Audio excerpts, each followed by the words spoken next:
Welcome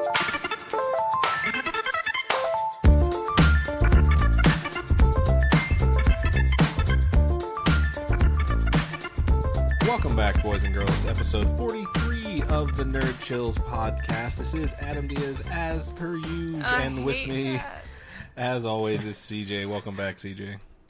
Hey, I'm running late, as everyone saw on Twitter. Sorry.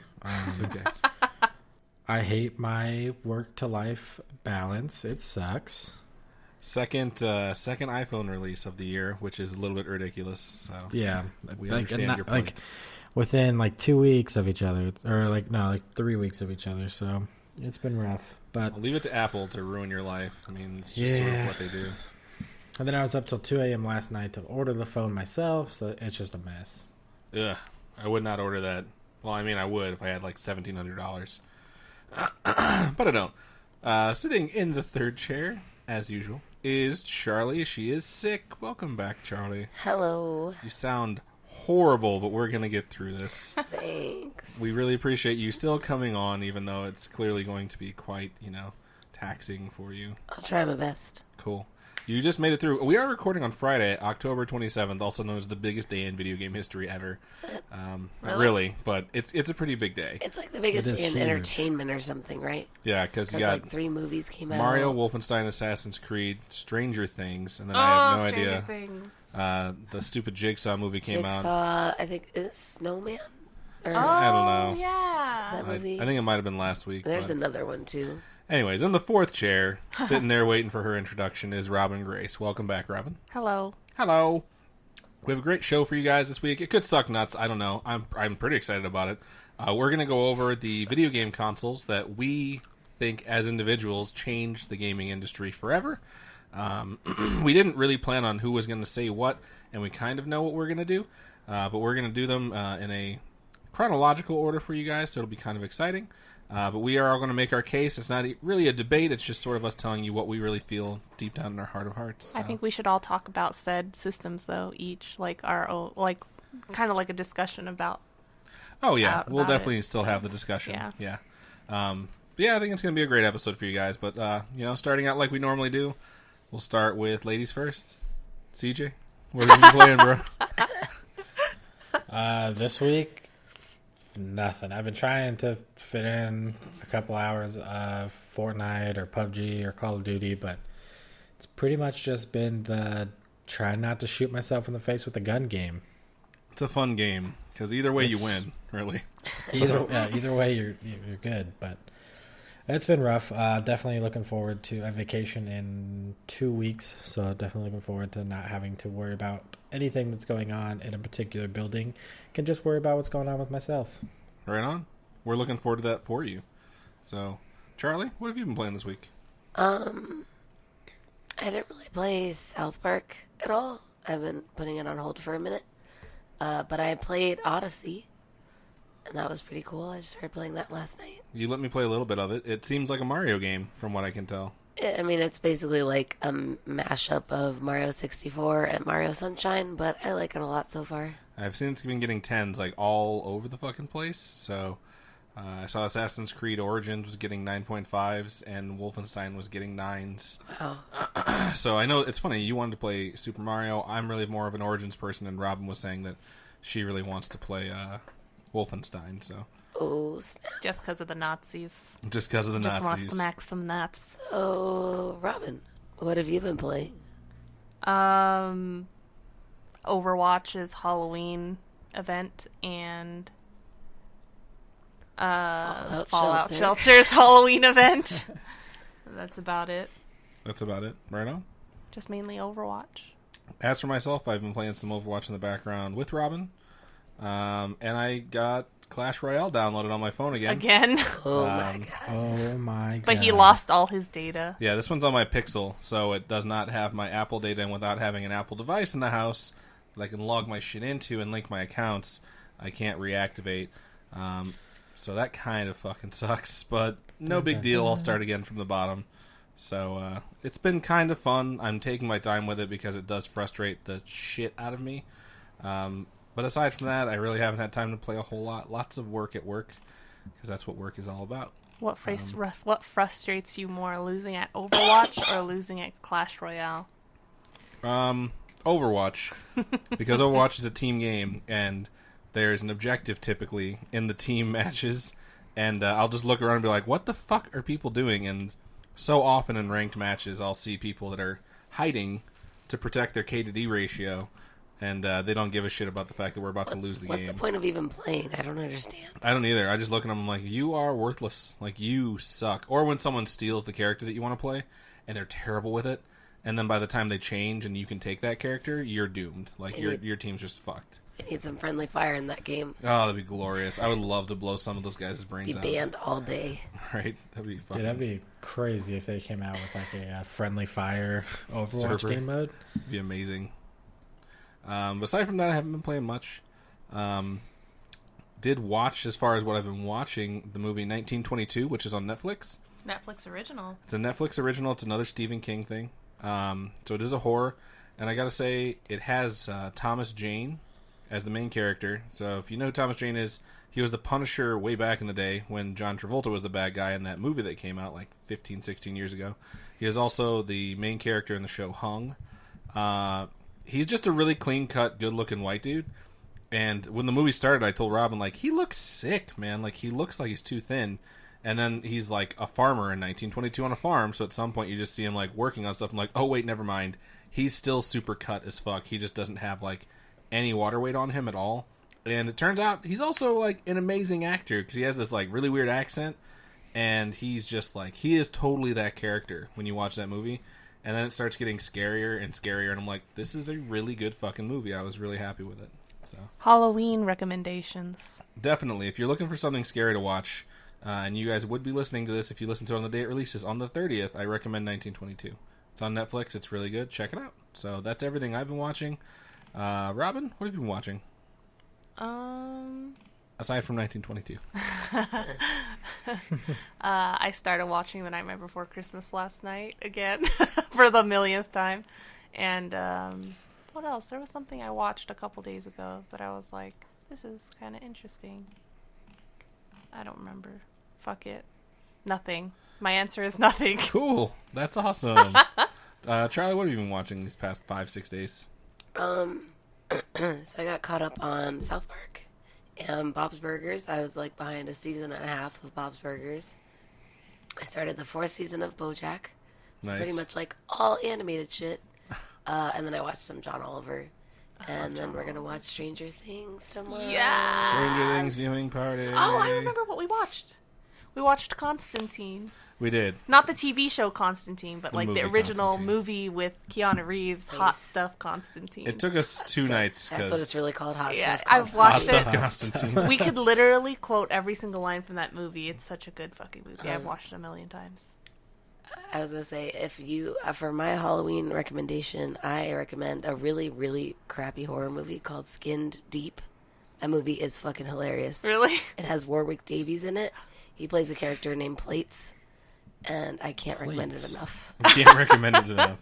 Well, there you go, guys. I'm sold on 1922 Plates. or what's it? Skinned Deep. Skinned Or Deep. Constantine. Sounds amazing. Constantine isn't really horror though. That's No, really more of but an it's action. just so good. I enjoy There's it. heaven, hell, demons, and I shit. enjoy it. I understand people that are mad at it because it doesn't stay true to the source material. So tweet at the Robin Grace if you want to tell her you disagree with your opinion of Constantine. It's good as its own movie, not as a comic book movie. Just It's as very its own good movie. as an introduction into that world.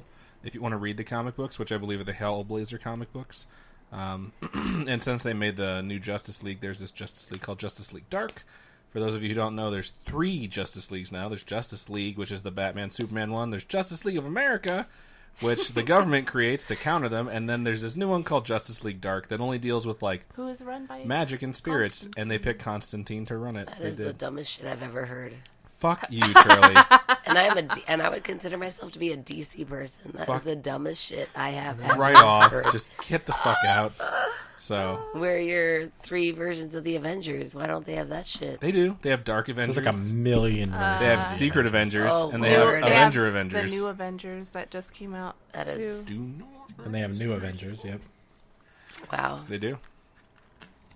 So, CJ, what have you been watching? Otherwise, Just other than your some- life slowly slip away. Yeah, I mean, just some various funny YouTube videos of people doing stupid shit to try to keep me happy. Finished rewatching Stranger Things season 1. Nice. Went to go watch an episode of Stranger Things season 2 last night, but then I realized it wasn't airing until midnight Pacific time, which was 2 my time, and at that point I had already stayed up to Peru to my iPhone, so I was like, fuck it, I'm just gonna go to bed. So I was planning on trying to do it tonight, and I'm talking to you guys, so I got to delay it again. And You can watch yeah, it. so I don't know, probably be like Sunday before I get to watch that, but I'm still excited. I think You it's gonna can be watch really it good. tomorrow night while we're all watching it. That's true. We can have a Fine. let's watch and Can like just sync up our watching. party. live tweet it. We need to do another group Nerd Chills stream game thing. I agree. That would be I agree. that'd be a blast. I had fun on the first one. And We now died we're a much lot better at and laughed a Overwatch. lot. Now we're much Now better you at guys are Overwatch. much better. Yeah. Not Charlie. I am not. Not Charlie. We could pick a different game. I promise you this same level of quality. I would really just love it if we could all play Friday the 13th because that game is so much That would be fucking fun. fun. But I don't expect you guys to spend $40 on Friday the 13th realistically because I doubt that you would ever play it again after that. So, but yeah, we could totally do that. Randomly, did you hear they're adding Jason to Dead by Daylight? Yep. So silly. Yeah, and then I thought you were going to go with the skins. They're adding new skins into Friday the 13th for Halloween. So more reason to go and play on Yep. October 31st, which is Tuesday, which is, by the way, also Robin's birthday. So tweet at Robin and wish her a happy birthday. Yay, Robin! Yay. So happy birthday, Robin. Oh, thank you. No problem. You're going to be, what, Happy early 22, birthday from the 23? Nerd Chills I crew. wish. Don't we all? But I think I that's will everything, be. CJ. I know you've been super busy, so... That's all I've pretty much been watching, and what I hope to watch in the future, and my hopes and dreams, if I don't kill myself between now and then. Because I have a couple more days of this iPhone crap I got to go through, and then I might actually be able to relax for a couple days, and then the phone actually comes out. So it's gonna be pretty rough, but I'll get through it, and I'll be back here next week talking to you guys again, I'm sure, Right on. because I love it. Don't we all? As one of my favorite video game characters says, remember, bad times are just times that are bad. Who says that? It's a character in Animal Crossing. I think Okay. it's Cap'n. Cap'n. It's Bad not times Tom are just Nook. times that are bad. Yep. Tom Nook's my favorite. Well, Right on. fair enough. So that's what we've been watching. That's what we've been playing. Pretty quick this week, I gotta say, which is a good thing. So we'll just dive right into the big 3 news. CJ, what do you got for us this week in the world of Microsoft? Well, my big 3 has 3 big articles, so we'll knock those out. We'll start with the fun one. November Games with Gold have been released, and from November 1st to November 30th, so the entire month, you're able to get Trackmania TM Turbo. So it looks kind of like, almost looks like Hot Wheels, kind of like the Hot Wheels game that came out for the Xbox One and Xbox 360 a while back. Looks more of just like a souped up version of that I can tell. You can get Tales from the Borderlands from the Telltale game series, snap. November 16th through That'll be December cool for 15th. people. That is the one I'm Highly excited recommend for. picking that one up That sounds really because that cool game for is people. super good, and anything that has to do with Borderlands is just awesome. I think just about everybody in this group can agree with me on that one. Word. Then those are your Xbox One titles, and then on 360 you can do Nights into Dreams, which I've never played, but it also plays on the Xbox One. It's like the female Spyro or something, right? Yeah, I'm pretty sure that's what Okay, it is. female Spyro. Hashtag would play. So all those people that are complaining that Crash Bandicoot, wow, I've Bandicoot. messed that up hard. Bandicoot, it's been rough. I've done that so many times today with so many things. I It's okay, called bro. the iPhone today in one of my meetings the iProne. The iPro. I said, that new iProne that's coming out. I was like, oh, son of a...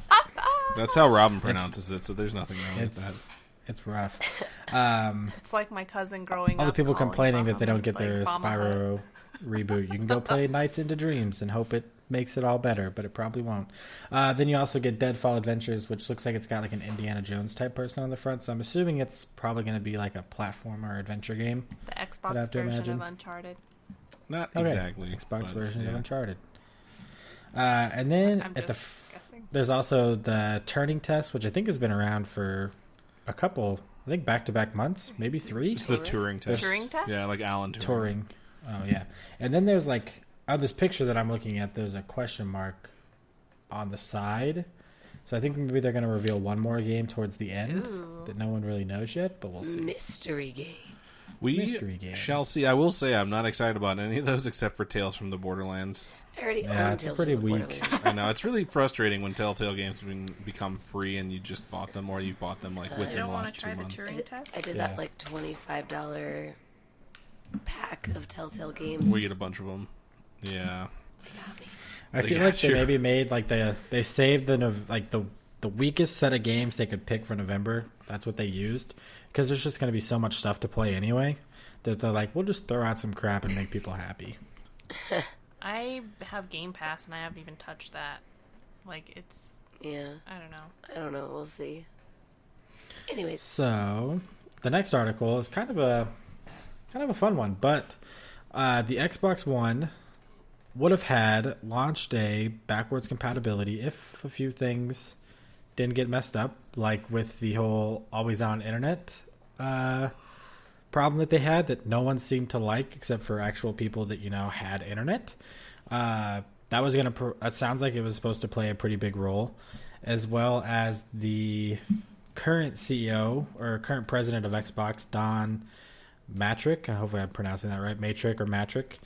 It seemed like maybe he didn't want Xbox One backwards compatibility because as soon as he left the project, it was revived immediately by Phil Spencer back in early 2014 when the project was dropped in 2013.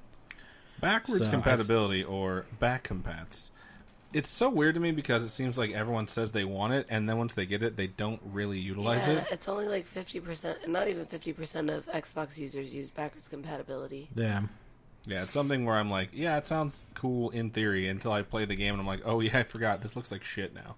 Yeah. So I understand when stuff is upscaled, and I know there's some original Xbox games that are coming out that'll actually be upscaled by Xbox One X, which is kind of cool. But I mean, by how much? Like realistically, so Yeah. It'll probably look like The 360. the thing that gets me is sometimes I feel like it's just so hard to do. Like, so when Black Ops, the first like real backwards compat game that I jumped in and played heavily was when Call of Duty Black Ops 2 got announced, and you would start it up, you would try to get your friends in, you have to press both the buttons, you have to press this like what would have been the start and back button on the 360 controller at the same time to get your menu to come up to accept or send invites. I feel like because it runs more as like an emulator, it just doesn't get as much use because people don't want to go through all those steps in order to get into parties or send messages or find players. That's my main issue with it, is there's just too much you have to do. It doesn't really feel smooth. Yeah, but with not very many people playing it, they don't really have incentive to make it smoother. Oh yeah, but I feel like if they would have took the time to make it smoother to begin with, they might get more people. Story of their lives over at Microsoft. right. I think Yeah, if they would have that's not had their heads up their asses with that always online nonsense, it probably would have made it go a lot smoother for their launch, especially when they wouldn't have had to worry about the messaging of the always online thing and basically making every Yeah. gamer angry and turn away from their system. And then on top of that, they could have been like, we're also the system that's going to come with backwards compatibility out of the box. People would have been like, huh, maybe that additional price point might not sound as fucking crazy now. Yeah. But Plus, they it would have didn't. helped like the launch lineup. Like if you could have been playing backwards compat games to begin with, there would have not been as many. Yeah. Because they were both pretty sparse when it came to lineups when they first launched. Yeah. So it's like, oh, well, I can play all my games that I currently have on the new Xbox One. Maybe I'll get that instead. But again, opportunity squandered. It's like if the Xbox One was what it is now at launch, then a lot of things would be different for them probably. It would Yeah. be much better, yeah. So I thought this article was kind of cool because it shows that they were looking into backwards compatibility maybe before they had. Because I've heard a lot of arguments that they brought up backwards compatibility. They did that to make people happy, to try to get people back. But it seems like that was kind of their agenda to start with, is they wanted to make it an easier transition. And it's kind of funny that this article comes up for our show because I'll be talking about probably in my opinion, the best console to pull off backwards compatibility. So it'll be fun to talk about that and compare it. Indeed. And then my last article, I'll save the saddest for last. All you fans out there of the Kinect, it is officially dead. R.I.P. So, bro. R.I.P. R.I.P. the Kinect. Any of you that like to watch Twitch, press F to pay your respects. It pretty much was something that died shortly after the Xbox One came out, especially when you had to get an adapter when the S came out. And now that you don't even get an adapter, it's really dead. And now they've actually completely stopped production of it. And I don't really see them ever going back to a Kinect in the future. Because at this point, I feel like the Kinect can't bring the same type of AR or VR capabilities that a headset could. So now it's time to take your focus from a Kinect, which sits on top of your Xbox or on top of your TV, and switch it towards a headset that sits on your head. So you can actually do VR like PlayStation has. Yeah, I feel like if they go towards any peripheral, it would just make the most sense to go towards VR. And I don't know if that'll happen anytime in the near future, considering that, like, Kinect is widely going to be deemed a huge failure. How will I ever play Again. Just Dance on my Xbox? You won't. You'll use your cell phone. What? Right. You can just use there's an app that they've developed for cell phones, and you just use the cell phone app, and you dance with your phone. Holy crap. Yeah. I dance with my phone sometimes on the lonely days. It just makes me feel better about me. Are you just like... To everyone out there that what's his downloads that name? app, make sure you have insurance on your phone so you don't break it. It's a good idea. It's a cell phone salesman in you. Yeah. Yep. My... Had to just throw that. That's being respectful. So it kind of sucks, but I mean, the decision to go with the Kinect when the Xbox 360 had such kind of a fail with it as well. So I don't really get why they kept it, but I guess they had to go somewhere. They wanted a camera. They wanted to try to integrate the streaming that was happening. They really at wanted the voice time. commands so that they could have their whole I- switch back and And forth then- through shit seamlessly. And it sold 35 million units, I think, is the estimate, which is really just because it was bundled with Xbox Ones for the longest time. But it's weird that it'll still widely be considered a failure, Yeah. especially in the case of being a peripheral standalone, when it didn't stand alone like barely ever. I really liked my So- Xbox Connect. I did too. I mean, I used it for non-gaming stuff. I'd use it for Skype. I'd come home Yeah. and tell, like, Xbox on. It's like, go to Skype, Skype Robin, and then I'd be able to call her, and I was living like 4 hours away at the time. So it did make my life a lot easier, but it never enhanced my gaming I whatsoever. liked being like, Snap Twitch, like, Yeah. to broadcast or, like, record that or... Yeah, it didn't work as well. I think we had the most trained Xbox Connects that I've seen, because I know a lot of people that had them that it didn't really work well for. So either way, it's dead now. Let me pose a question before we move on from this article. Do you guys think Microsoft failed the Kinect, or do you think game developers failed the Kinect? Which side dropped the ball? I think Microsoft did a great job in getting it out there. Like Adam said, it was in 3.5 million homes, essentially.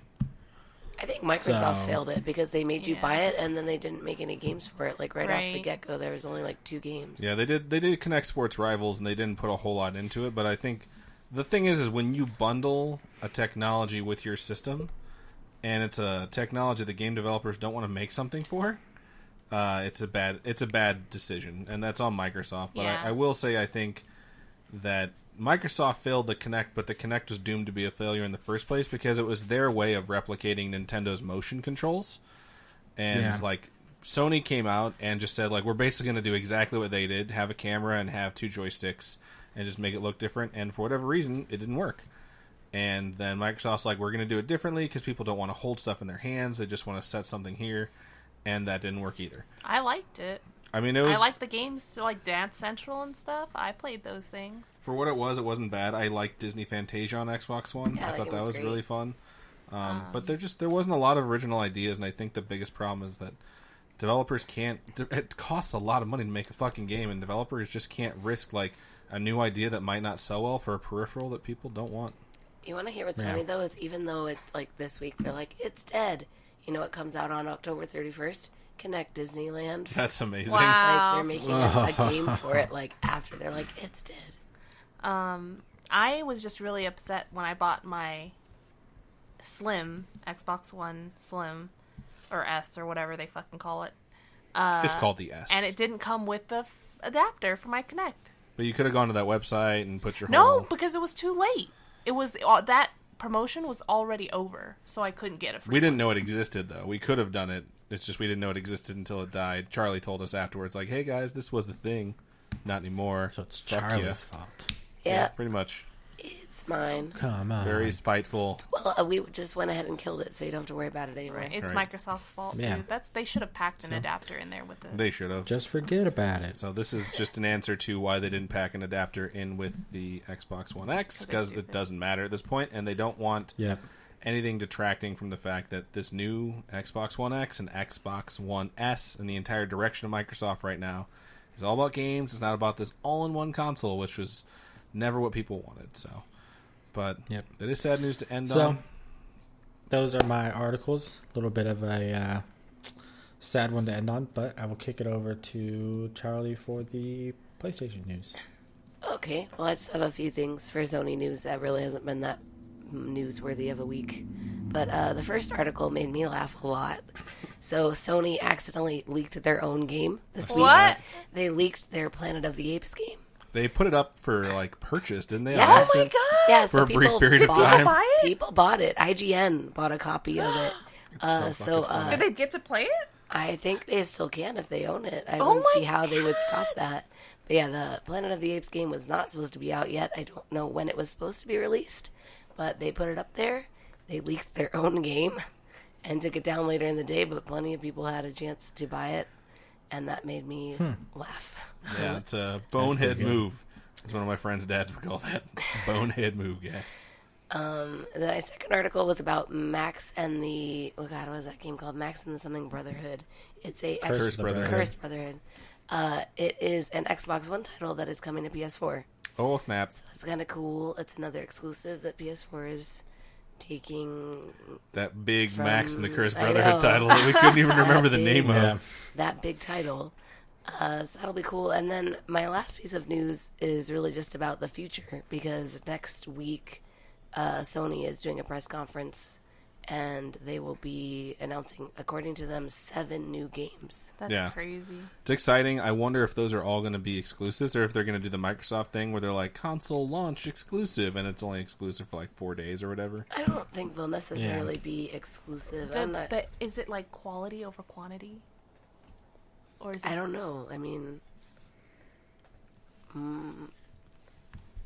I keep thinking about the Microsoft E3 press conference where they had like 50 games Yeah. back to back. It was like your head is spinning with all these games. So hopefully it'll be quality. But that is the Paris Game Week. Yeah, I was mentioning before the show, we kind of brought this up, that I was surprised that they're going to be doing all the announcements at Paris because I don't know what they're going to say for PlayStation Experience later this year in December. But I would hope it would be a couple of new announcements and then maybe having those games that they're going to announce in Paris like playable on the demo floor. They're saying 21 game updates, including 7 all new game announcements for PS4 and PSVR. They're going. So, I mean, Balls the fact deep. that VR is part of that, and they have a huge VR lineup, probably makes sense that some of them will be VR, and then they'll still have regular PlayStation stuff for the actual PS experience. Right. That's a good point. So, Yeah, that is my short bit of Sony news. Cool. Thank you for that. It sounded rough on your voice. Sorry, It's okay. it probably sounds like gravel or something. You just sound like sounds you're like going to you've been sound a on smoker forever? right episode 4000, where you're like a super old grandma that decided to start smoking. But right on.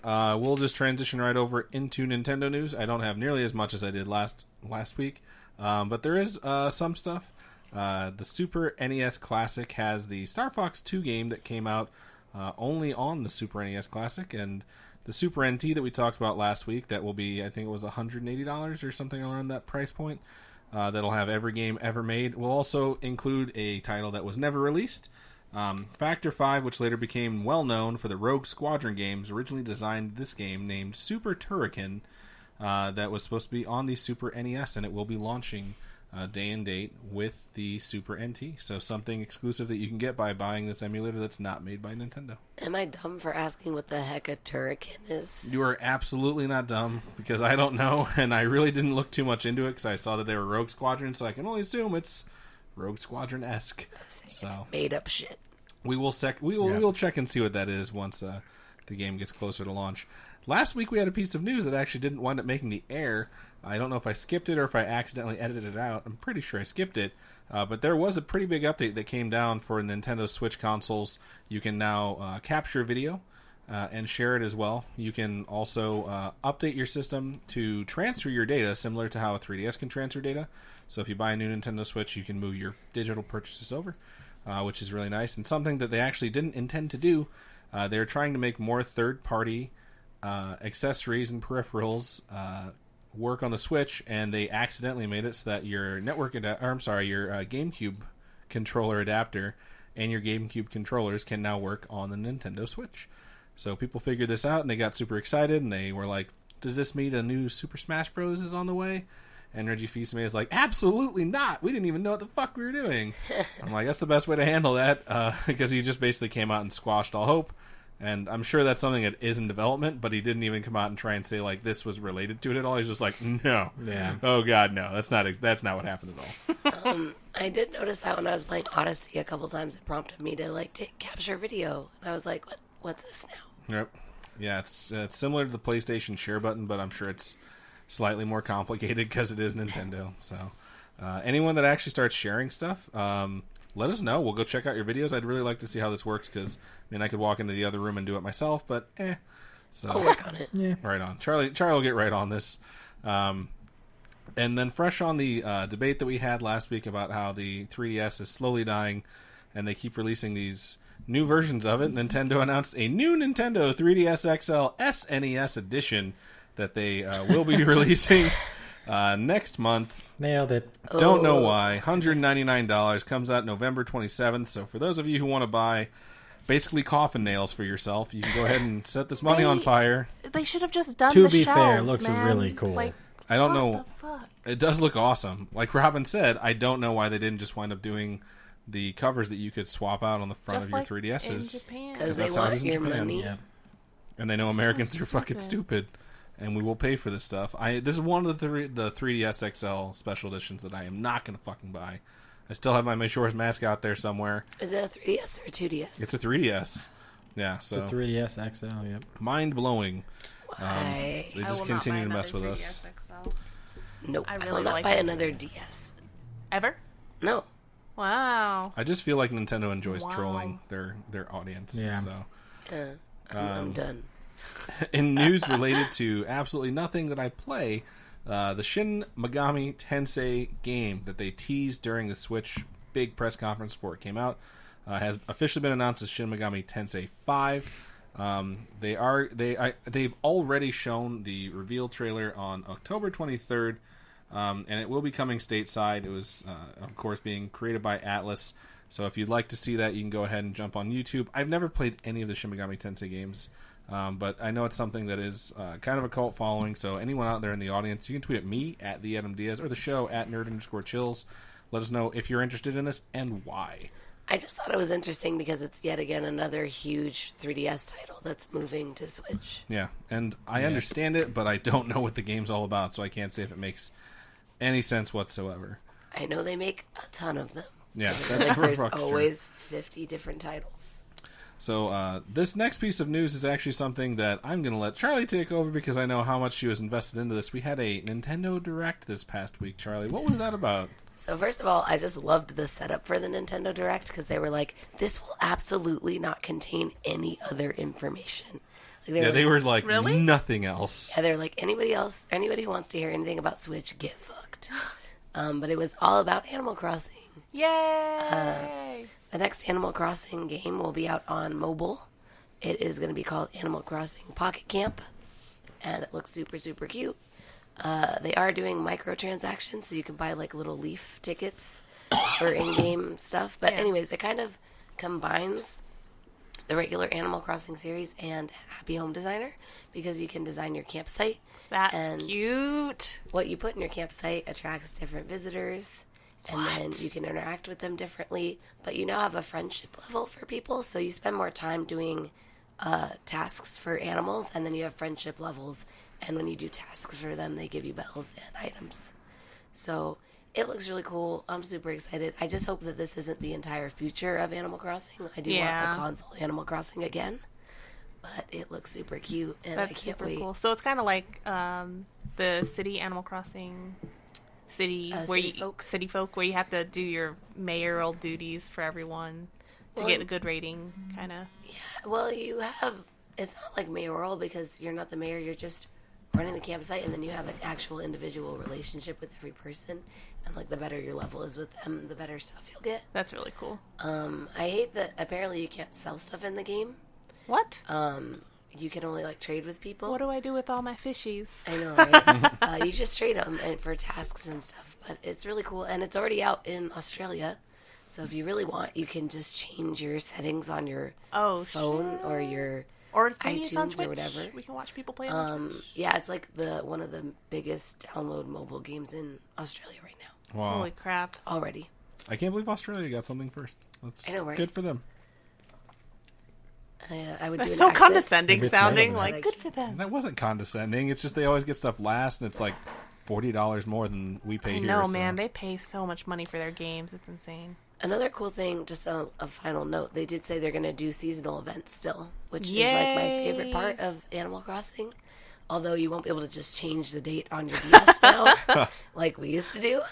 But I think that'll be super fun. That's super awesome. Right on. Maybe this will be the first Animal Crossing game I get into, so we shall see. Oh yeah, for the US, it's going to be out in November. So, Game of the Month Club? Oh yeah, man! Mobile game of the That year is an excellent club. idea. November whenever it comes out, we'll download it and we'll see what we how think that of it. goes. I wonder if we can be friends in each other's camp. It's Site. friendship codes, just like DS. So you Okay. have to Ugh. give each other codes, and then you can go to their camps and Yes! sell and trade. The things. 96. That's fine, though. Like, The 96-digit Digit. friendship I think code. it's like 12 digits now. They've You have to gotten it cut down your a little thumb bit. and put it on your fingerprint reader for it to take your blood sample. Hey, at least if you have to Yeah. do the like text message style communication, it'll be a lot faster. Because on your DS, it was like slow as Yeah. fuck. That's It was true. awful. I just want my catchphrase in that game to be the same catchphrase that I street passed out during Bravely Default. Because in Bravely Default, you could send in a text to someone where they could use it Yeah. during a battle, and you could like customize your battle cry. And my battle cry was "Suck my balls." So I don't know if this is going to carry over, but in Animal Crossing, when you get to know people well enough, they'll ask you to change their catchphrase because all of them have little catchphrases. And that was a lot of fucking fun. That'll be a lot of fun. So let's hope. That's great news to end the Nintendo news on. We have a little bit of additional news before we get into our main topic of the systems that we think that basically change the gaming industry. Something that actually just dropped today, and I'm not sure if I'm going to have to edit this out if Charlie yells at me or not. But there was a leak revealing that GameStop is intending to move forward with a new rental program. The advertisement that was leaked does say 6 months, $60. Every half year, excuse me, enjoy half a year of unlimited gaming for the price of one new game. Pick any pre-owned game from the throwback classics to the latest hits. Swap as often as you want and keep the last one. Sign up starting 11/19. keep the last one? Like, you get to keep it? No, like you hang on to that. That's your rental until you want to bring it back and get something else. So for $60, this will last for 6 months. Doesn't matter if it was traded in 3 years ago or 3 hours ago. You get to choose. And at the end of your subscription period, the last game you took home, you keep home. So whatever your last one was, you basically keep. So you pay $60. Eventually, it's almost like what kids do in the summer where they buy one game at the beginning of the summer, bring it back within the 7 days, I say was they gonna beat it or I didn't thought like that it. was the GameStop rental program. It cost you $0. It basically is, but at the end, you're forced to keep the last game. So it kind of makes sense. And from a consumer standpoint, if I was a kid, I'd be super happy that I could blaze through a library. But I think it's hilarious that the article, which was written by comicbook.com, it basically says like, oh, this is a great way where you can play all the new titles. It's like, no. Unless you want to play Madden or Call of Duty, you're probably not going to get those used titles because they don't get traded in that fucking No. fast. And if they do, they're going to be sold. I wonder how that'll work. I don't know. There's like, I'm just thinking of like the logistics, but it sounds cool. It sounds cool. Sounds really cool. People ask a lot if GameStop rents, so I think that makes sense. What makes me wonder is okay, let's say for instance Super Mario Odyssey, because not a lot of Switch games get traded in, and you have 2 copies of it. Your store makes a lot of money off of pre-owned sales, so do you prioritize the sale or do you prioritize the rental? Or is it just first come, first serve? Like, I'm assuming it'll be first come, first serve. I'm sure, like, in a store like yours, where you run it the right way, it'll be first come, first serve, but I just wonder whether or not it's going to be honored the way it should be in some of the stores that have managers that aren't as honest as they should be.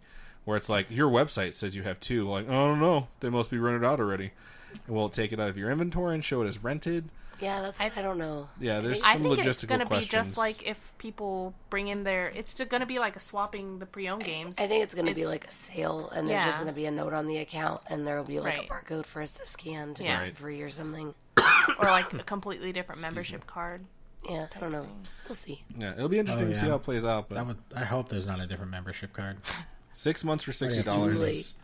is pretty long. But I mean, you don't get it back in the end, but you get to keep one of the games. And usually by then, like, unless you get a brand new game that came out the day before, like, you still gave money to GameStop. So it could definitely be a smart program. But Or it could just be Blockbuster all over again. it could be the credit card all over again. So I don't know how long that lasted. I just remember, like, I was selling it. It's still going, but no one cares about it. No one sells them anymore? I mean, we just don't care about it anymore, Oh, you're not really. pushing it? Right You on. can't. I don't think you can sign up in the store anymore. You can't if I you... think you have to go to like. If you're pre-approved. Yeah, you What? can if you're pre-approved. Otherwise, you can't. Gotcha. That's interesting. Right on. So we'll see how that plays out. Recently, there was a article posted on PC Gamer where an ex-BioWare developer said that EA is, quote, pushing for more open-world games because you can monetize them better. In this interview, he sits down and he does extrapolate on them. He says it's definitely a thing inside EA. They are generally pushing for more open-world games, and the reason is you can monetize them better. The ex-developer continues and says, the problem is that we've scaled up our budget to $100 million plus. We haven't actually made a space for good linear single-player games that are under that. But why can't we have both? Why does it have to be one or the other? And the reason is that EA and those big publishers in general only care about the highest return on investment. It is an interesting take on it, especially from a developer standpoint. Jason Schreier, I was talking to Charlie about this a little bit earlier. As of today, he released an article on Kotaku that goes over the entire EA / Amy Hennig visceral cancellation and really dives pretty deep into it. And it wasn't one of those things where EA was just looking to make money. That was our main topic last week, and while I do think that EA is greedy and quick to pull the trigger on ruining a lot of people's lives and canceling games that people want, it does seem like there's a lot of layers to this. So if you guys want a good read, go check that out. It is extremely long, so we are not talking about it on the show this week. However, it'll be a good discussion for the Discord. So if you guys want to check that out and pop into it, it does relate to this article in particular. So I heard, and this is kind of unrelated, but I heard that there was some lawsuit regarding, like, legal print in Battlefront saying that, like, they have a pay-to-win concept with, like, loot boxes.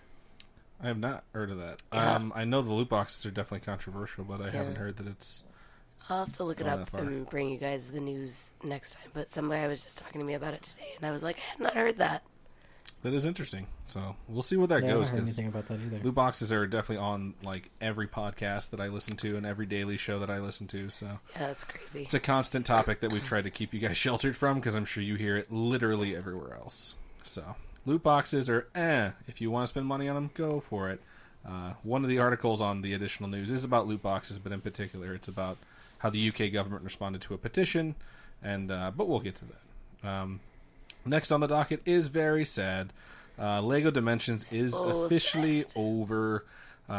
It was one of the final Toy to Life games where, Spyro got turned into Skylanders, and Skylanders kind of started it all. Yeah. We had that. We had Disney Infinity. We had Lego Disney Dimensions. Infinity. And I think this was the last one that was still not officially dead, and it looks like it is on its way out the door. I love Lego Dimensions, so I'm kind of sad, but at the same time, I'm interested to see what else Warner Brothers is going to do with Legos. Yeah, that's true. Because they haven't done a lot with it. I feel like they put a lot of energy into Lego Dimensions. Yeah. And I liked a lot of the licenses they had. It was really cool that you could have Doctor Who and Ghostbusters, but Yeah. I really felt that it was physical DLC Like when you were playing it and you got to like the Wizard of Oz land and you had to have the Wicked Witch in particular They to kinda even make you access go a out and portion of the buy- game. I was like, Yeah. that's fucking bullshit because they tied those to characters that most people didn't want. So I understand that it was a model that they tried to kind of push people to buy like all the characters. But then when you have everything, you're like, I have all the power. Right? The power belongs to me now. But the power belongs to no one anymore, so it's a sad day. time. And we'll see how long it takes for these to come back. I'm going to guess 5-6 years. It'd be like a return to Skylanders or something like I that. don't think it's the concept. I think it's just that it was way too long. Yeah, I agree. I Yeah. do agree. So, one of the things that kind of blew up the internet last week was the ex-girlfriend of the guy in charge of NeoGAF. NeoGAF is a website. I was about to say, what's NeoGAF? NeoGAF is a website that lots of people go to discuss video games and rumors. And usually, if there's a rumor that turns out to be true, it was originated on NeoGAF. It's a very reliable source of information, but it does have kind of a toxic community. And the guy who was in charge of it, who I don't have the name of in front of me, but I'm sure you can find it all over the place. His ex-girlfriend came forward and talked about how he was not just very, very aggressive in the way he was sexually harassing people, but almost sexually assaulting people. He had also posted on the threads himself about an incident where a young lady came up to him overseas and tried to get him to buy them drinks. So he did, and then he smacked her and grabbed her ass just to let her know that he wasn't, quote, a mark she could take advantage of. Wow. And he says she got the gist of it and walked away without her drinks. So his treatment of women has basically been starting to come into question, and because of this, they took down the fucking website for like 4 days Holy while they were crap. writing a statement. And then when they finally came back up, a bunch of the moderators that kind of help run the site, and most of them are volunteer, they quit. They started their own website, and they took a giant portion of the audience with them on their way out the door. And the guy finally posted a message saying, like, hey, there's two sides to every story. Like, I shared an event where I thought I was being taken advantage of. My behavior might not have been appropriate, but it's not... He didn't think of it as sexual assault. It all comes off as very defensive, which obviously it's going to be. I just feel like there's a different way to, like, a guy asks you out and you don't want to say yes. So I punched him in the fucking face and, like, ripped his balls off. Like, Right. that's not a thing. And now you know better. Yeah. And it's just like the entire way he tries to defend himself through the entire thing is like, well, hey, she took the thing down. It didn't come out in the context she wanted. She basically said we had problems in our relationship. Like, that's fine. But because she brought that up, everyone went back and examined your behavior towards women, and you, in your own words, described something that is definitely disturbing. And the people that are part of the company just wanted to fucking leave, and they did. So they bounced. And now there's a new website. I don't have the name in front of me. But it is something where it seems like they're going to split their audience very similar to how Kind of Funny split their audience when Colin left. But it's definitely something I've seen all over the fucking place. And with the culture of people finally having the courage to speak up and say, hey, this person's a piece of shit. It's always sad when it affects something that you use or care about. But it's always a good thing when someone gets outed. Because sooner or later, my fear is sooner or later, someone's going to have a grudge and they're going to use the fact that they can speak up. And the wave of people being appalled and outraged will be used against someone who didn't do anything wrong. And eventually the truth will come out, and that's fine. But I don't think by any means people should be afraid to speak up if they know the truth. And when you see articles like this, it always makes me wonder, like, there's always two sides to every story. But when you tell your own side in your own words and you still sound like a fucking scumbag, what defense do you have at that point? Yeah.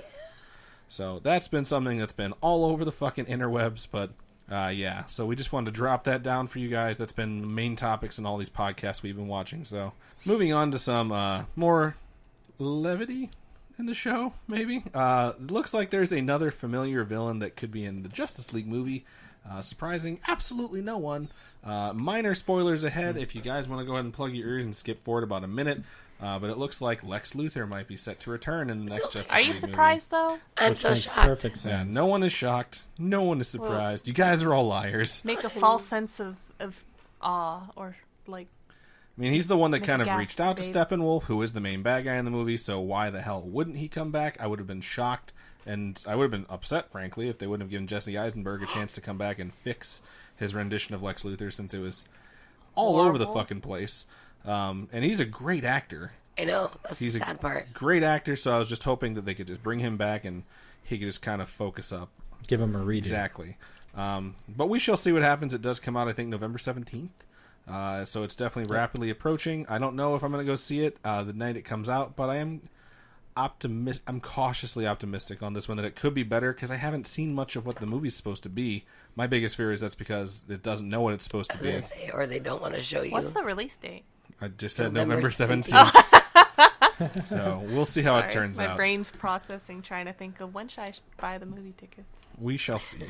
In other superhero movie news, they did finally show the first picture of Venom, which has begun production with Tom Hardy. Oh, I posted this. You did post this. They did state also that he will be playing Venom through motion capture when he is actually the symbiote, which is really cool because a lot of times you have an actor that portrays a character when they're a human, and then as soon as they transform into anything CG related, they have someone else come in and do motion capture. The funniest thing about this is it wasn't announced by Tom Hardy or anyone related to the movie. It was announced by the person in charge of the motion capture company, which is Andy Serkis, who is the guy who played Gollum and Caesar from Planet of the Apes, and basically everything that you've ever seen a really great motion capture performance in. I was listening to a He's one of the podcast best. today, and they're talking about how he also does like scores for movies, and he also co-directed Lord of the Rings when they split the production and they cut the budget in half, and Peter Jackson's like, I don't know how we're going to finish this fucking movie. There's typically a second set of actors that shoot like B-roll or non-important dialogue scenes, and they have like an associate director or someone that's there to help, and it was Andy Serkis for that project, which is just mind-blowing.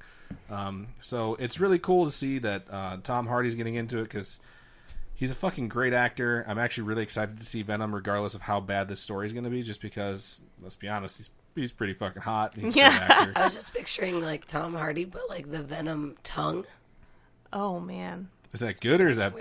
bad? I don't know. As a woman, I kind of Eh. Her eyebrows went up in a not so disgusting way. So right on. So I'm gonna Okay, go so ahead wait, Tom Hardy or Tom Hiddleston or Chris Hemsworth? We've done this before. We've already done this. Oh, with For me, Tom it's- Hardy? We've done this. Yeah, Okay. Hemsworth still wins if it's Tom Hardy and Hiddleston. It's Tom Hardy. People Yeah, are allowed I to like be Tom wrong. It's Hardy. fine. It is fine. Like Tom Hiddleston's one of the most disgusting creatures in God's Oh created, my so. god. Woo! No. Tweet at the show, hashtag Hemsworth, Hiddleston, or Hardy, and let us know who you choose. Yep. Moving right along off of this sticky subject. Metal Gear Survive, the spin-off to Metal Gear that's going to be some weird-ass zombie Metal Gear game, which might actually wind up being good after all, has gotten a release date of February 20th, 2018, which is shockingly only like 3.5 months away, ladies and gentlemen. It's almost 2018. Kind of out of nowhere. I know, it's fucking crazy. So, From what I've read, it's going to be a co-op survival game that is kind of reminiscent of a lot of these games that have been coming out lately, like Friday the 13th, Dead by Daylight, Fortnite. it could be really fun if you're more overpowered. Part of the charm of Friday the 13th is like if you're a counselor, you're like, we have to work together because we're pretty much fucked.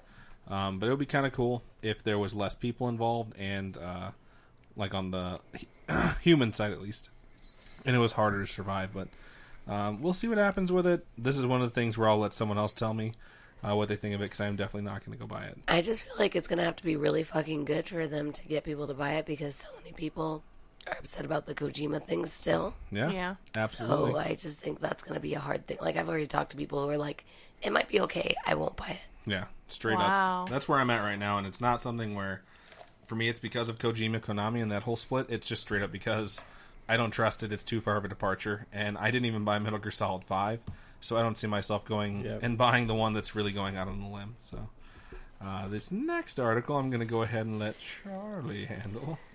So the headline reads, Michael Bay is producing a Dora the Explorer movie with Muppets writer Nick Stoller. This is the best headline of 2017. Apparently, God. Is this real? Yeah, this is legit. I saw an article that like College Humor had a fake Dora the Explorer trailer. Ariel Isn't it Win- amazing with though? Ariel Winter. It's Yeah. such a- Bienvenidos. yeah. So yeah, that's gonna be a thing. I don't even understand how that will translate to real life, or I who wonder if that it's will going to be appeal a to. child or if it's going to be a grown up. It'll probably be like a teenage actor Or that they like play as much younger. Lara Croft. You know what's scary? It'll be Megan Fox. We all know it. Dora the Explorer started in 2000. So like She'd be 19 kids or will 17. go and see it and be like, "This was my childhood," Right. Because those kids are like 17 now. Yeah. That Yeah. blows my mind. Fuck those kids. Ew. Not literally, but in a year it'll be legal. Just saying. God, we're old. But yeah, it's interesting You guys are nonetheless. old. Fuck, fuck you. you. And I will be really fascinated to see how they do all the characters, like the fucking map and the monkey. Swiper, no Right. swiping. And Yeah, whether I'm you'll way have to- too old to God. get any of these references. Whether you'll have to talk to the screen and shit. And why didn't we not get a Blue's Clues movie? Where were you on that, Michael Bay? Seriously. I Really. love Blue's Well, Clues. he did bring Transformers. My question is, how many explosions are there going to Hopefully, at least one where Dora dies. She No! just blows the fuck up. And someone goes, adios. But yeah, I thought that was Well, pretty is it going to great. be live action or is it going to be animated? It's live action. I think it's okay. live action, but I mean, if they can involve puppetry, that would be cool. Ooh. Because that We shall Muppets see. dude. Yeah. Yes, we shall see. I could see it being like I a think the Muppet next movie. article is yours too. Yeah, I threw this in here. I thought it was interesting. So, anime execs are talking about how Netflix is impacting the industry because Netflix recently announced that they're doing 30 more anime shows. They're like going Holy crap. hard into be? Yeah, there's a the bunch. anime industry, and it is That's my crazy. jam.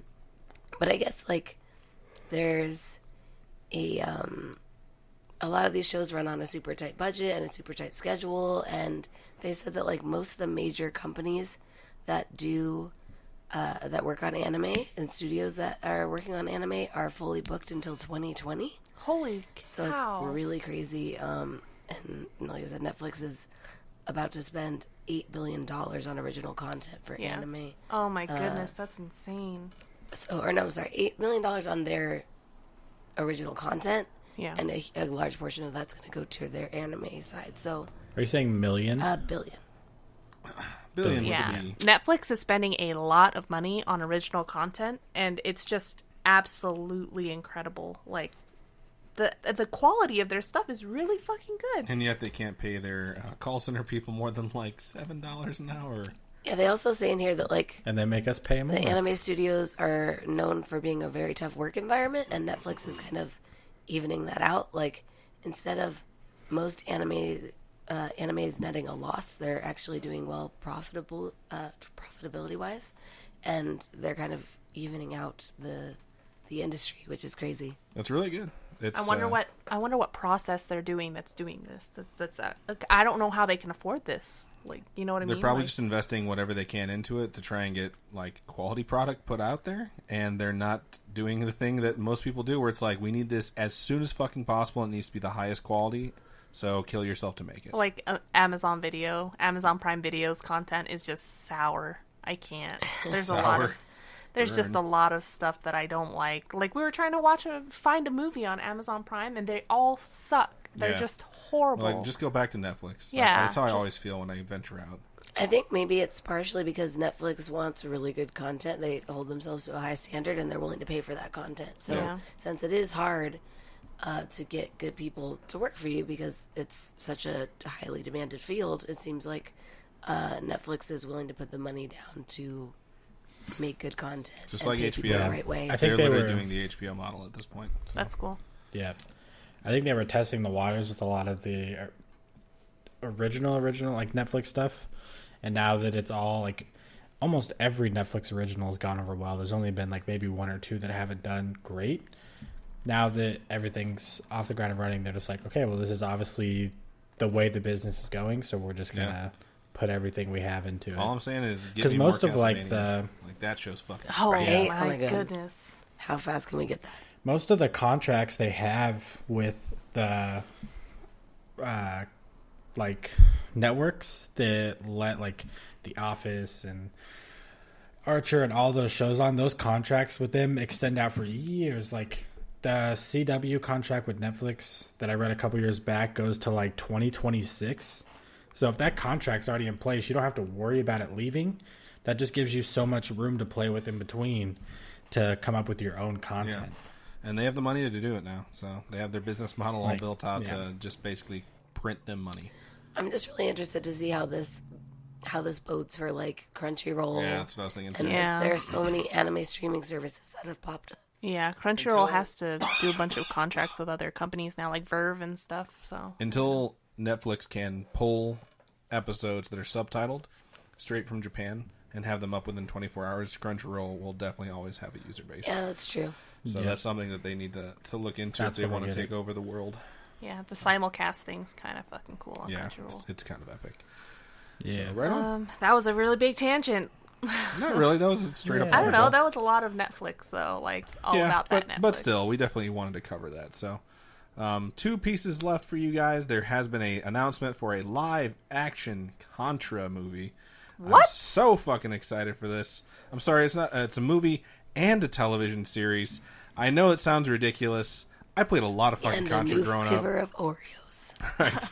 I'm so excited. There's the teaser up Shit, right they have now. Halloween Oreos out right now. And if you want to go ahead and listen to the original Contra music to a really badass logo showing up, that is what that teaser is, and it's pretty fucking sweet, so go check it out. The last thing I did want to go over, and this is the last piece of additional news, is that there was a petition in the UK regarding loot boxes and whether or not it's considered gambling. Basically, where everyone's come down on the argument that I've listened to when you have a reasonable conversation is that, well, loot boxes are not gambling.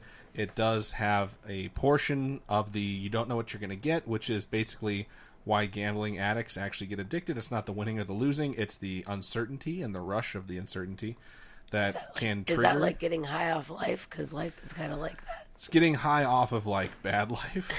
But Bad life. the UK government did respond to it. They did say that PEGI, which is the rating system they use, similar to the ESRB here, will be adding in standards, which is funny because you already have it on your cell phone that lets you know if there's going to be microtransactions or loot boxes within a game. That way you can make an informed decision just in case you do have a gambling addiction. But aside from that, they're not going to start regulating it like it is a gambling website or like it was any sort of gambling form of media. But it is nice to know that they are looking into it, and it's something that the ESRB needs to look into before any politician gets a hold of this in America and decides that they're going to try and make their name off of dragging video games through the mud yet again, because that's all they seem to know how to do on Capitol Hill. But since it is such They a know how to debate, do things right? over there. Talk shit basically about things people enjoy. I mean, they'll never pass anything, so there's No. that. But Since it is such a big topic of discussion with loot boxes, it'd be really nice to see the ESRB get in front of this to show that the industry is self-regulating and they can actually respond to the fact that people have concerns over how content is being managed. I just think it'd be cool if they had to say up front that there are in-game purchases. Yeah, it should be Because on the imagine label. just every single game plastered with that shit. Maybe some people would be less likely to. If you do check the it. label and you didn't see in-game purchases on it, you'd be like, "Oh shit! Like I don't have to spend any more money on this game," and that would be a Exactly. selling No feature extra on it. money. I think that'd be super cool. Yeah, so I'm excited to see that. Well, the thing that gets me is I feel like people who are trying to file these lawsuits don't really have a leg to stand on because you're always getting Yeah, something. that's what it Like, comes this- down to. Is like in gambling, you can lose everything or just not gain anything. In this, you always get something, Yep. but it just might be something that you already have. And like that was one of the things that was stated by one of the regulatory commissions in the first place. Is like we use this as the same rule as opening up a pack of baseball cards or trading cards. Yeah. It's like you're always getting something, but it might be shit you already have. But you're still going to go buy another pack to try and get that foil card or that super rare card. Oh man, And it's like I don't want to remember my Pokemon card days. I don't want to remember my Magic the Gathering days. So it's something where I totally agree with you.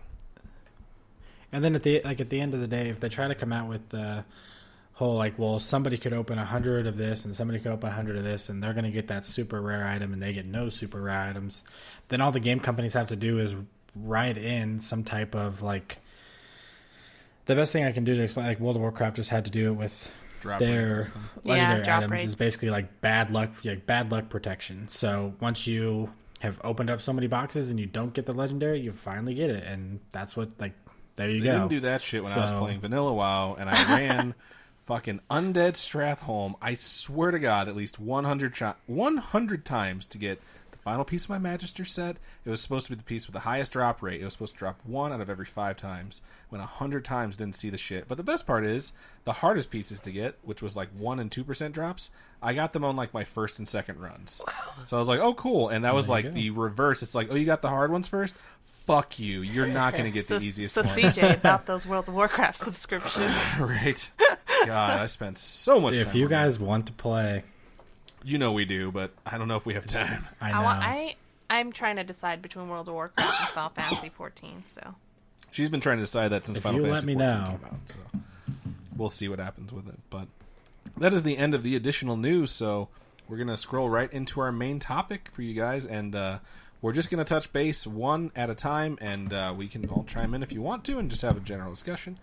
But the video game systems that we feel change the gaming industry, or the platforms or consoles or whatever you want to call them, and how we think they affected us personally. If you want to go into that a little bit, that'll be great.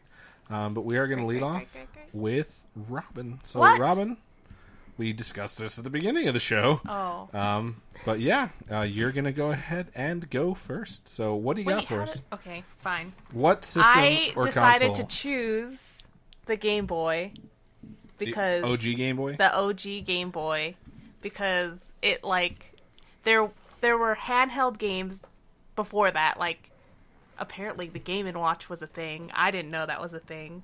So young. So I young. know. Okay, not my generation, but like it led into all these other handheld systems that I don't think would have happened if the Game Boy was never born. So I don't know. It was okay, so I got dates here on my sheet of paper. You got some data for us? I got some data.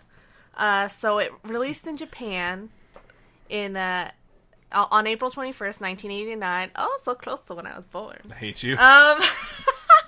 And it was discontinued on March 23rd, 2003. That's a really long lifespan It's one of the longest for surviving consoles. For real, ever. dude. And it sold 118, I'm going to say around 120 million units. Still, to date, one of the best-selling consoles of So- all time.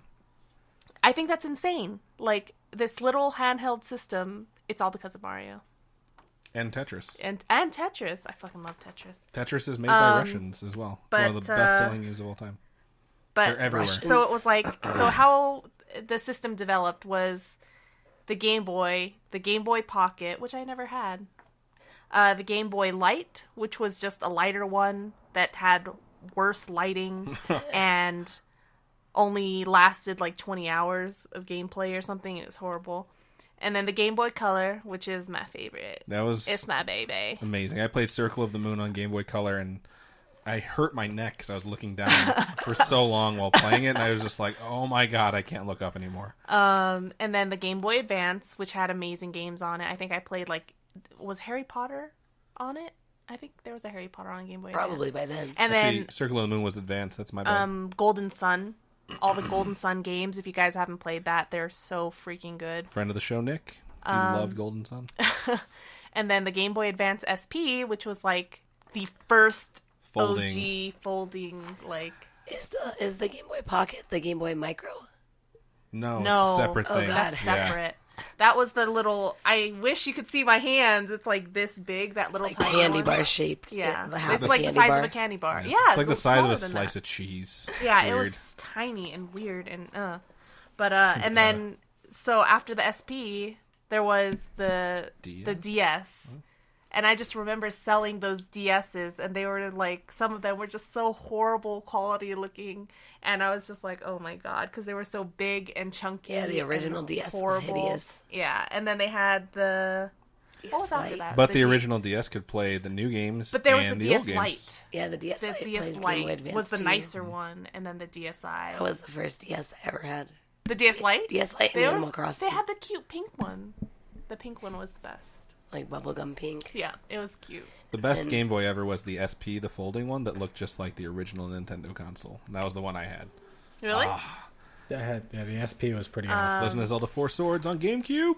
But yeah, Represent. so anyway, that's what leads to our handheld systems now. Like, it literally, all that stuff led up to us having the Switch now. Like, it's insane how it, like, I think personally revolutionized handheld gaming.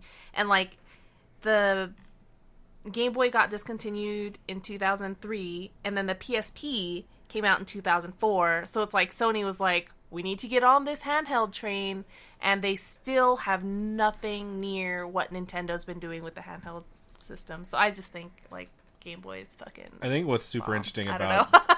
the Game Boy as it exists, even though we've talked about how it's being diminished currently, is that it has literally never been challenged. Never even come close. There was the Game Gear from Sega, and that died. Then there was the PSP, which sold well, but it sell never well. threatened Nintendo's sales. That died. Then the Vita. And in between that, a bunch of posers, like the Atari Lynx, I think, was the one back in the day in the 90s that you could turn upside down. Didn't Steam try to make one too? Or was it Razer that tried to make the handheld one? Razer did make a handheld tablet, but it's like $300. The NVIDIA Shield. Yeah, and basically what Nintendo did was they're like, oh, that thing that's not selling very well, make us the best chips that you can put in a console, and that's what we're going to use in our Nintendo Switch. Yeah, I mean, it'll be interesting when we get to my portion anyways. It definitely will. But yeah, I agree that definitely changed the face of games, and it'll be really interesting to see where Nintendo goes with it now that they have a console that's both. But I shall go next. Chronologically, mine did come out later. It debated between two. It was a very heated debate in my brain, but anyone who listens to the podcast or knows me personally knows there is a system that I talk about all the time that barely anyone else played, GameCube? and it came out on September 9th, 1999, so 9/9/99. It was the first of its generation. It made it to market before PlayStation 2, before Xbox, and before GameCube, which was arguably the best console generation. And it is known as the Sega Dreamcast. Oh. This system say you? launched, I said, yep. Oh. and it came out, and there's a really good picture that they just posted recently because it's like, I think it's 17, 18 years old now. And one of the articles was, can anything stop the Dreamcast? And they're talking about how PlayStation's coming out with something new, and it was like an eye roll article on how like Nintendo doesn't know what it's doing with GameCube because it's only going to be out in November of 2001, so it's going to be over 2 years behind the Dreamcast. This thing originally launched for $200. Holy shit. Yeah, it was the only thing there. It took the idea from Nintendo 64 and put 4 controller ports. And then what really made it special, and this is what changed like how I gamed, was it had a built-in modem. It had a modem on the side of it. You plug your phone line into it. You could play online. It had memory cards just like everything did back in the day. But their memory card was also like a Tamagotchi, where you had mini games for all the different games that you saved data on. And if you played it, if you took your VMU, which is what it was called, with you and played it, you could develop stuff. Just like Skies of Arcadia had a mini game where you basically had this sidekick pet. And if you fed him and took care of him throughout the day, you went back and he'd give you free awesome fucking items that you can only obtain that way and a bunch of experience. And then it had games that came out on it, some of which were only exclusive to it at the time, and some of which never got remade. There were single-player games like Crazy Taxi, which is where it got Yeah, there. that's what I played on the Dreamcast. yeah. Like, yeah. Jet Grind Radio, if anyone remembers that. World Series Baseball 2K1, which is one of the most controversial video games that's been a sports game of all time, because you couldn't control your infielders when someone hit the ball, but it had the best pitching mechanics of a game that I've ever played. And trying to pitch a perfect game was literally impossible because your fucking people would make an error every game and give up a hit. So a perfect game was impossible. Soul Calibur originally launched at a pegged 30 frames per second, which was unheard of in the gaming industry at the time. Shenmue launched. People still talk about that game because it never got finished and the storyline is still hanging. Grand Theft Auto 2 was on it when it was still a top-down version, which was an incredibly fun game, and the best way to play was on the Dreamcast, even if you wanted to play it on PC. It had RPGs that blew everyone's mind, like Grandia 2 and Skies of Arcadia, and that weird game called Seaman, where you were a fish that had the face of a human about being, that Seaman. and the title sounded like you were jizz swimming around in the ocean. It had multiplayer games like Power Stone, which was basically Super Smash Brothers, but with a bunch of random characters they made up that was just incredible. Gauntlet Legends was a 4-player game on the Dreamcast. Bomberman Online was the first time I was able to take that game online. And more importantly, and this is the one that kind of changed everything for me and the people I played with, was Phantasy Star Online. I think that's for a lot of It people. was literally the first game that I played that was a shared world experience, similar to Destiny. And I probably invested 300 to 400 hours of my life into that. When I let my friends play it, they not only got obsessed with it, but they went out and bought a console so they could play with me. Wow. That's how Must be obsessed people nice. were with that game. And then the year 2000 hit, and everything changed. Everything started shifting towards this little machine called the PlayStation 2. And then after that, the interest started to wane. It was still a great system. Third parties kind of abandoned it. Everyone kind of went the PlayStation 2 way. And by March 31st, 2001, less than 2 years after the console came out, when it was crushing everything, Sega not only decided to stop production of the Sega Dreamcast, but exit the console market entirely. They have not made a console since then. They are strictly a game developer. But the Dreamcast was a small 1.5 year window, and it was some of the best games I've ever played in my entire life. And it ushered in this idea of you can have a shared world experience, and it can come from your game. It can come from your game console, and not just your PC. And it was the first time a gaming console had the balls to come out and say, hey, we can do what PC does, and we can do it better, and we can do it cheaper. And they did that while Microsoft was still doing development research for the original Xbox, and they realized we need to put a LAN port on this fucking thing. And they couldn't connect to the internet, but they knew people would want to connect with their friends. That's what led to Halo 1 being so good. And then by the time Xbox 360 came out, they realized Sega knew what they were doing. They developed Xbox Live, and it literally changed the landscape of gaming. So for me, So you're Sega saying Dreamcast... the Xbox changed the landscape of gaming? If Sega Dreamcast would not have come out, Xbox would not have done that. So they literally showed people what could have been done, but because they were so far in debt because of the Sega Saturn, there was just nothing they could do to pull out. And then the PlayStation 2 came out, and I think it's still the third or second best-selling console of all time, and there was really just nothing that they could do. So that, for me, is the console that I think changed the landscape of gaming. That's adorable. I love the Sega Dreamcast. If you ever have a chance to pick one up, definitely do. There's a ton of fucking games that you can play for it that are really, really fun. And if you get stuck and you need help, just let me know. So, CJ, what did you pick? Well, based on the ending of your story, I picked the console that helped you dig your console's grave. I picked the PlayStation 2. And first off, it is still the best-selling game console of all time at just under 155 million Jesus units. Christ. So, still stands. The console itself was released on March 4th, 2000. I was in Japan. That's also kind of a... It came out in the States in October because it's like a day before my brother's birthday, and I sat in front of a fucking Circuit City with my dad for like 18 hours to get one. It also... So, the lifetime of it ran... Technically, till 2013 is when the production stopped, but the last servers went offline just recently, actually, January of 2016. Wow, that's crazy. That And is was, crazy. I had it pulled up. It was the servers for Final Fantasy IX Wow. were the last servers to drop off. That officially marked the death of the PlayStation Those 2. few people were probably So- so upset. It Yeah. ran for 16 years. That's Some of my pretty old good. customers in Incredible. Arizona. Go. Oh my God damn it. Hold on, I'm going through my notes here. It already hit the 155 million. Just to kind of put that in perspective, the closest thing to it's the Nintendo DS at 154, so it just beats that out still. Robin's Game Boy and Game Boy Color are at 118, so there's a pretty huge jump between that and the third system. It bodes on this well list. for her idea that the Game Boy really did well, considering 3 of the 4 top 5. 3 of the top Yeah. 4. And if I should say. scroll pretty far down this list, at 9 million units was the Dreamcast. But it's It life didn't was even cut hit double short, so digits. who really knows what Yeah. it could have Switch has reached. almost passed it at this Didn't point. even hit double It's fucking digits. crazy.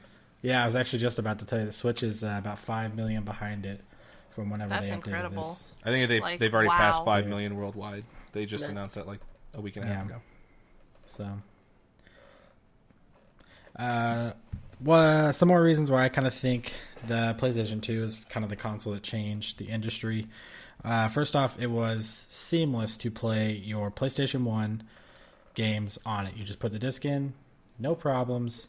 Didn't have to have any extra menus, didn't have to buy any extra devices or any extra modifications. It just worked, and it worked well.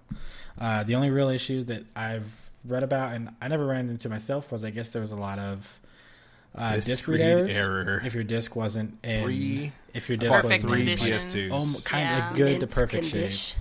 shape. Yeah. Getting online was kind of So- irritating though too, right? Because you had to get the network Network block adapter. and Yeah, I remember I got it for SOCOM Yeah. when SOCOM came out with the headset, and I was like, this game's going to be amazing, man. And then it was the first console to ever revise its build. So I believe there were 3 total PlayStation 2s that were PS2 released. Slim. The original, nice, really big model. Then there was the Slim. And The then tiny The one. from compact what I one. can't. There was like a really tiny one that loaded from Yeah, like the top. that one was horrible. So now that you can kind of go back and thank Sony in the PlayStation 2 era for having your Xbox One S, your Xbox One, One X. You are all that right. Kind of stuff. Everything Microsoft's done Revising your wrong is console Sony's was fault. done. God damn Yeah. them. Your whole revise your console every year, make people spend more money started off with Sony. It also had one of the features that I love the most, and it had a DVD player built in.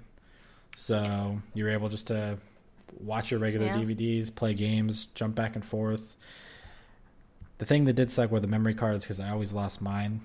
I don't know if anyone else had these. Oh, issues. yeah, 8 that was a megabytes, huge problem. 16 Cards. megabytes. Or like them tiny becoming corrupt if Yeah. you use them. Yes. Yeah. Yeah.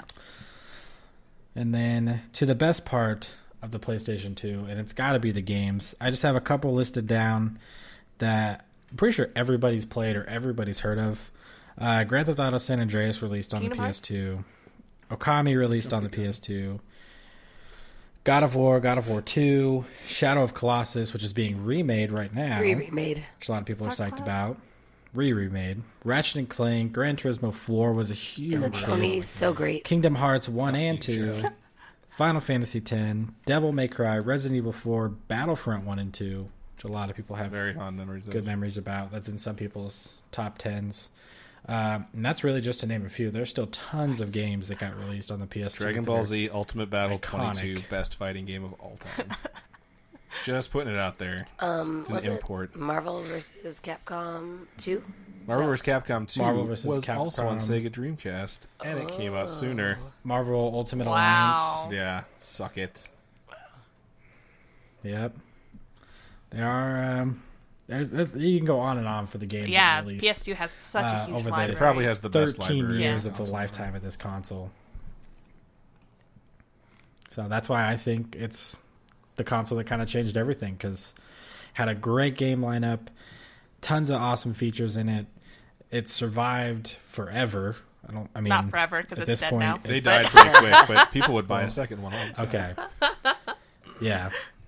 The console itself, you had to go through a couple consoles. Maybe that's why they sold so many. Maybe That was the it was funny tactic. back in the day because I remember reading an article in But it didn't Electronic work for Gaming Xbox Monthly. 360. No. I remember reading an article in Electronic Gaming did, Monthly no. about how their sales numbers shouldn't count if it was a second sale.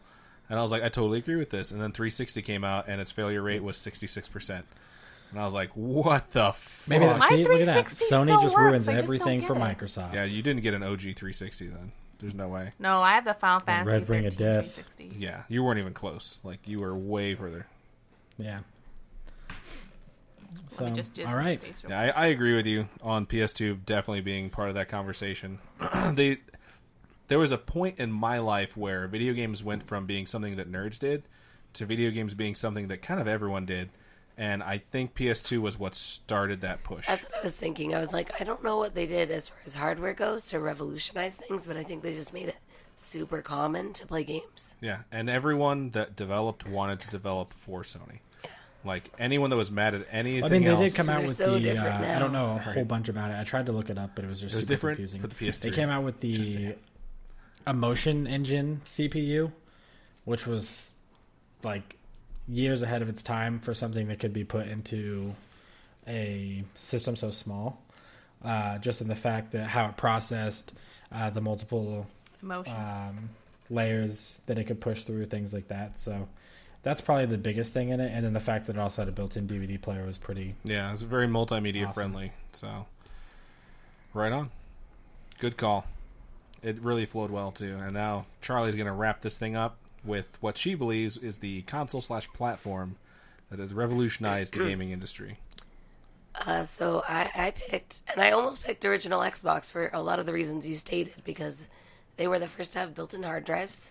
They were the first to Oh, have yeah. built-in, Wow. well, not I guess the first because of Dreamcast, but they had a huge multiplayer focus, and that was like a They had game changer. Ethernet, which isn't the same as a 56K modem, but at the same time, 56K modem couldn't easily connect you with no lag whatsoever to 16 people. Yeah. So, But anyways, I decided to go with what I, at the last minute, chose, and I think that it really has changed everything, and that is mobile. The platform of mobile. Wow. or the phone in your hand. So, Or was that the phone. Game Boy? Just to kind of go back a little bit. The mobile is maybe what is finally the thing that has challenged the Game Boy. Yes. So this is beautiful symmetry, ladies. Really. So way We're on the same back wavelength. in 1994 when I was 4, When Tetris. I was 9. Jesus Christ. I was 5. CJ wasn't born yet. Were you really not born yet? I'll He He fucking was kill in someone. utero. 1994. What year? 94? 1994. No, I was born. Oh, I thank was God. 93. Oh man, he was Oh, one. 1 year old. I just made it. I was probably playing it. No name. Don't So hate. Tetris came out to phones, and then a couple years later they did Snake, Snick. I remember. For phone. Snake changed the fucking game, Yeah, ladies it and did. gentlemen. and then they did Space Invaders, and then they came out with a little system called the Nokia N-Gage, Ugh. which failed miserably. I remember that. And then in 2007, Apple finally made their first iPhone, and a couple of years later, Angry Birds came out. I You guys fucking remember love when that Angry fucking Birds. shit came out, and it was like everyone was nuts for Angry Birds? crazy. What's still really nuts for interesting Angry is as Birds. much as I've read about this guy, and the more I start to dislike him as a human being, but Steve Jobs did millions of dollars of market research to ask people, what do you want out of cell phones? Because before, it was flip phones or like twisting keyboards, and they wanted bigger keys, they wanted easier ways to type. And he was just like, nope. He fucking threw all of it in the garbage and is like, sometimes you have to tell people what they want. And Yeah. he told someone in an interview, and they're like, how can you say that? And he said, if Henry Ford would have given people what they wanted, he would have made faster horses. Yeah. And when people read that, they're like, this guy is a fucking jagoff. And then what happens? The iPhone came out. So yeah, pretty much after that that first iPhone, it just took off from there. And now everyone plays games on their phone. Yep. Every Or single person. iPad or Or Any mobile iPod device. Touch. or They've made Surface. Or... game consoles based on that, and I will argue with you, Robin, that the Switch is basically an Android-based console. with a NVIDIA It's chip. a tablet. Yeah. It's just a tablet. That's all it is. Yeah, Yeah, and so- the docking technology is Yeah. stuff that they made for laptops. It is like a That's PC mixed with a insane. phone. It literally I didn't is. even think about that. Yeah, That's I would- insane. I would put the Switch more on a mobile side than the actual Game Boy Yeah, side. and that's why Nintendo partnered with they started partnering with mobile before. They said the new Fantasy Life is going to come out on mobile. Now they just announced the Animal Crossing is going to come out on mobile. That's Yeah. insane. I never even thought about that. My mind has been blown. Thank you for this. So yeah, I mean, I don't know that we'll ever get to a point where everything is Android-based, but I think we'll get to a point where... Oh, that was the other part about Xbox, original Xbox, sorry to go back. It had the first, like, PC-style components. And I feel like we're going to get to a point where everything's either going to be PC-based or Android-based. Yeah. That's where we're headed. Yeah. And it's something where when you look at phones, as much as you want to turn your nose up at it, it's like instant gratification is definitely something that's made its way into the culture of the entire world at this point, anywhere that's not a third world country, basically.